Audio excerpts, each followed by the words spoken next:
Hindi para sa akin na pagdesisyonan yan. Para sa ating lahat na pagpasahan yan pagdating ng araw ng eleksyon. Kung iboboto ba natin sila dahil dito o hindi natin sila iboboto dahil sa rason ding yan.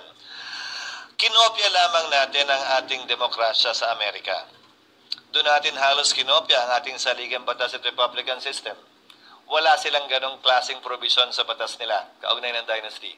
Buong tiwala binibigay nila sa kanilang mga botante para magpasya at piliin kung sinong nais nilang manilbihan sa anumang pwesto. Wala nga din silang term limits. Kasi nga buong tiwala nila sa electoral system nila, sa botante nila, sa sistema nila, na pipiliin ng tao kung ano yung makabubuti, nararapat at pinakatama para sa kanilang bansa. Kung saan ang eleksyon nila, tulad ng eleksyon natin, tigi-tigi sa lamang tayo ng boto. Pero sir, walang impact sa performance ng Senate kung magkakamataanak na Ako walang nakikitang impact o epekto yon kung sakasakali. Dahil nakita niyo naman yung naging performance ng Senado sa loob, gaya na nasabi ko ng 26 na araw o humigit kumulang 100 calendar days.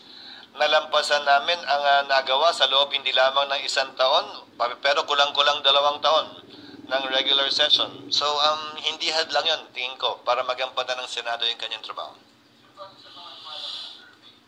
10 out of 12 ayon sa latest survey ay tila pasok o malaki ang pag-aasang makapasok sa top 12 sa slate ng administrasyon.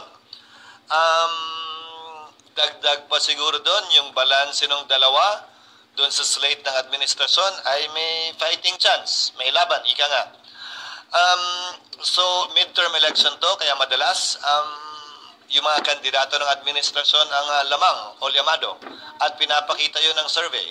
Kaugnay naman ng mga bagitong sinasabi mo, siguro ang wala lamang naman karanasan ay iisa sa larangan ng legislation at gobyerno.